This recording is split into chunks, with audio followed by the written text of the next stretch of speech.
Olá, queridos, que alegria mais uma vez podermos estar juntos para mais um tempo de reflexão, de aprendizado.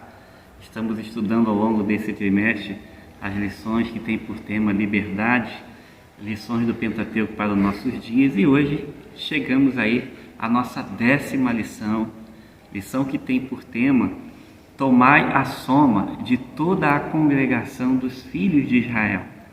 Nós vamos começar a entrar no livro de Números, já chegamos a ele, e vamos aprender quais os seus significados, o que ele representa para nós e, claro, sempre as suas lições para os nossos dias. Eu quero já, antes de começar a ler a respeito desse livro que está no capítulo 1 de Números, você pode acompanhar o seu capítulo 1 a partir do verso 1, que vai nos dar exatamente o direcionamento norte do porquê esse livro é chamado de Números. Olha o que diz a palavra. Deus manda Moisés levantar o censo de Israel.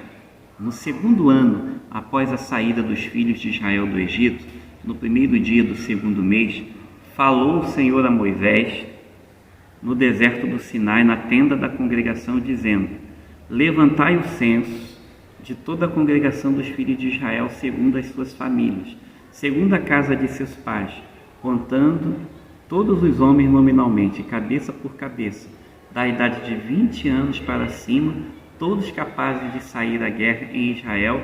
A esses contareis segundo os seus exércitos. De cada tribo vos assistirá um homem que seja cabeça de todos os seus pais. Então, hoje nós vamos fazer uma reflexão panorâmica sobre este livro de Números. Este livro é muito importante para conhecermos as dificuldades oriundas da rebelião, das bênçãos, da obediência e a importância da perseverança nas promessas. Convido você a estudar conosco esse precioso livro da Bíblia. Vamos juntos? Passamos agora a entrar no primeiro tópico da lição deste livro, que tem por tema Números é um livro muito importante.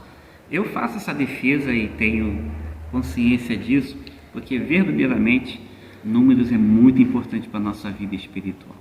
O livro de Números narra as muitas experiências do povo de Israel no deserto, relatando os acontecimentos históricos vividos pelos israelitas durante o tempo em que peregrinaram no Sinai. Porém, curiosamente, o livro recebe esse nome em virtude do recenseamento das tribos de Israel em duas ocasiões. Primeiro aconteceu aqui no capítulo 1, que nós acabamos de ler no início, e o outro já lá no capítulo 26, perto do final do livro. E por isso recebe esse nome de Números, porque ele advém desses dois recenseamentos, muito importante, claro, na história de Israel, mas também o livro de Números ele é chamado de o livro das jornadas. Sobre isso, eu até creio e entendo que o livro das jornadas talvez nos pareça até mais adequado pela sua natureza e pela sua finalidade, porque o livro de Números narra exatamente a jornada, a peregrinação do povo de Deus pelo deserto, mas o nome dele é Números. O livro também registra os percalços da peregrinação do povo de Deus. Por não crer nas promessas de Deus, aquela geração lamentavelmente não entrou em Canaã, com exceção de Josué e Calebe. Os irmãos vão observar isso lá em Números capítulo 32, versículo 12. Aprendemos uma preciosa lição aqui para as nossas vidas. Quantas bênçãos nós perdemos justamente por não crer nas promessas de Deus. Aquele povo, depois de ver todos os sinais poderosos que o Senhor realizara no Egito e no Sinai, ainda permaneceu obstinado em não crer no cuidado e nas promessas de Deus. Devemos ter o mesmo cuidado para não repetir os mesmos erros do povo do passado. Eles perderam as promessas de Deus tão somente porque não creram. Com efeito, com a consequência da falta de fé, o povo peregrinou no deserto e no mesmo deserto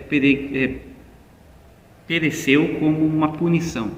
Veja bem, o trajeto que levaria aí uma viagem relativamente curta para aqueles tempos, cerca de 11 dias aproximadamente, tornou-se uma agonia de 40 anos. O que eles alcançariam em 11 dias precisou de 40 anos, tão somente pela a falta de fé e pela desobediência.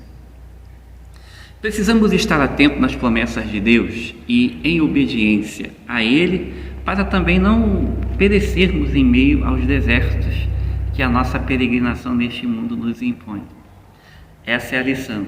Assim, o livro de Números é muito importante, por não se tratar apenas de acontecimentos da história do povo de Israel, mas também pelo fato de que todas as coisas nele relatadas contribuem e muito para a nossa edificação espiritual.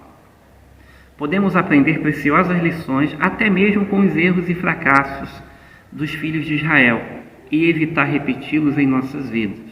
Números, portanto, está repleto de aplicações relevantes à nossa vida cristã hoje. E sobre isso continuaremos falando. Chegamos ao segundo tópico da lição, que tem por título Números, Fidelidade e Cuidado de Deus. No livro de Números, podemos aprender a história de um povo que muitas vezes ficou desanimado e com medo diante das dificuldades. É inevitável que fiquemos em alguns momentos de nossa vida desanimados ou que tenhamos medo em meio às lutas, incertezas e desafios. O livro de Números, porém, nos mostra como não devemos reagir diante das dificuldades da vida. Não podemos sucumbir diante do medo e da frustração ou desistir das promessas de Deus para conosco, mas, ao contrário, mantermos firmes e focados na direção do Senhor. É claro que em meio às lutas, aliás, nós estamos vivendo tempos tão difíceis como os nossos dias, aí passamos por uma pandemia, estamos enfrentando, são as tragédias climáticas aí a todo tempo acontecendo, cada vez perto e com pessoas que amamos. Agora estamos assistindo aí rumores de guerra. É tão comum termos medo dessas coisas, mas o problema não é o ter medo, faz parte às vezes. É nos deixar levar pelo medo que é o problema. E isso jamais deve acontecer como aconteceu com o povo de Deus. Em decorrência desse medo e frustração, uma atitude muito comum do povo é mencionada de forma recorrente: a rebelião contra o Senhor e contra Moisés, o homem que Deus escolheu para ser líder deles. Esse tipo de reação é comum diante do medo ou frustração, pois ao nos sentirmos assim, procuramos encontrar culpados para a nossa situação e quase sempre esquecemos que muitas vezes nossos fracassos são resultados da falta de fé ou em decorrência da desobediência direta ao Senhor. Então, ao invés de responsabilizarmos terceiros pela nossa falta de fé ou pela nossa desobediência, o melhor é sempre olharmos para nós mesmos e não terceirizarmos as pessoas. Não obstante, o livro de Números também mostra de forma extraordinária a fidelidade de Deus e o seu cuidado, a sua paciência permanente para com o seu povo. Séculos mais tarde, o grande reconstrutor Neemias vai recordar exatamente sobre isso. A palavra do Senhor vai dizer lá em Neemias, no seu capítulo 21, ele vai dizer assim: este é o teu Deus que te tirou do Egito e cometeram grandes blasfêmios. Todavia, tu, pela multidão das tuas misericórdias, não os deixaste no deserto.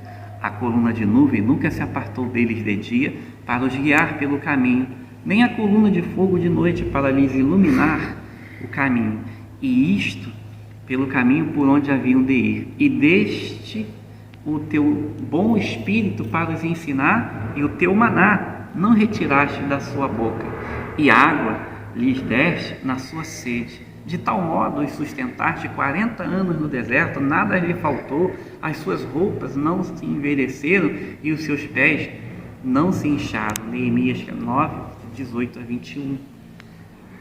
Deus sempre cumpre os seus planos, pois a vontade é soberana.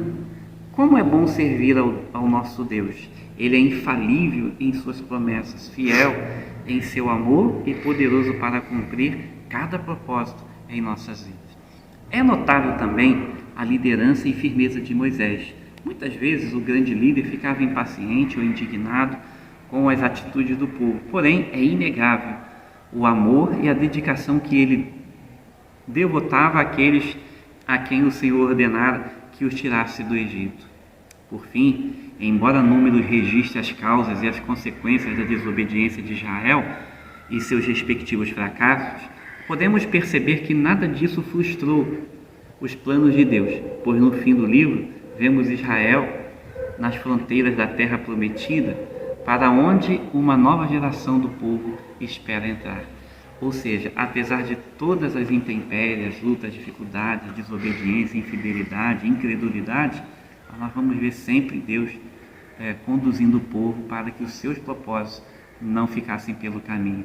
Isso mostra o quanto Deus é fiel e também o quanto Ele é cuidadoso.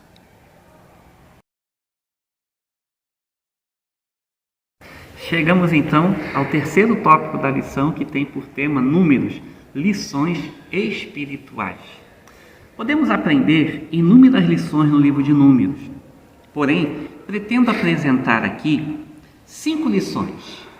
A primeira é que a representação do tabernáculo é central no livro. Isso representa a centralidade de Deus em suas vidas. Todas as vezes que removermos a centralidade de Deus da nossa adoração, como aconteceu inúmeras vezes na história de Israel, experimentaremos tristes consequências em nossas vidas espirituais. Então, a primeira lição é essa, como a gente vai perceber que o tabernáculo é central no livro de Números, representando a importância, a centralidade que Deus deve ter em nossas vidas. Segundo, a segunda lição é o fato de que o Senhor sempre está no controle de toda a situação. O nosso Deus está sempre no governo de todos os acontecimentos. Isto é, portanto, um grande conforto, pois em Deus podemos descansar e termos a confiança de que toda e qualquer tentativa de rebelião será inútil.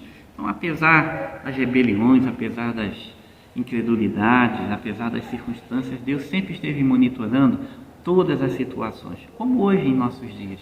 Deus sempre estará no controle de todas as coisas, toda a situação. A terceira lição é que Deus nos exige confiança e obediência plena. A obediência sempre nos conduzirá a vitórias. No entanto, a desobediência sempre nos conduzirá aos fracassos e derrotas na vida cristã.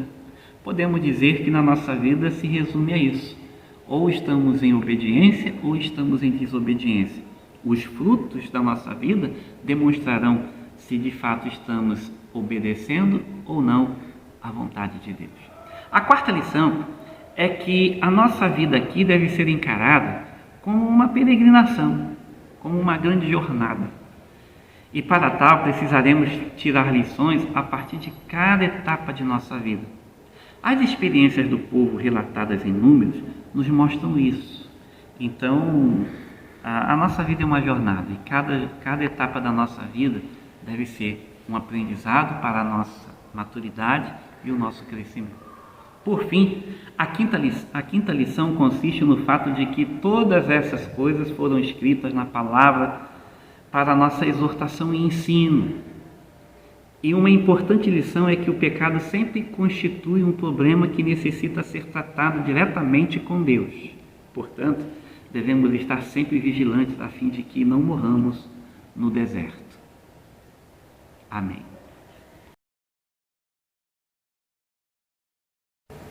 Quero concluir para você pensar e agir. Primeiro, Deus honra a fé, porém pune a incredulidade. Israel duvidou da palavra de Deus e não entrou na terra prometida, peregrinando por causa disso 40 anos no deserto. Um claro exemplo de que sem fé é impossível agradar a Deus, conforme Hebreus 11:6. Segundo, de acordo com Números, pode haver momentos em nossas vidas em que Deus nos permita passarmos por algumas experiências prolongadas no deserto, não somente a fim de nos chamar a atenção, mas para promover mudanças em nossas atitudes e pensamentos. 3. Números nos ensina que escolhas erradas sempre nos trazem consequências específicas, sendo que algumas delas são bastante dolorosas. Se por um lado a obediência nos traz alegria, a desobediência sempre nos conduz à tristeza.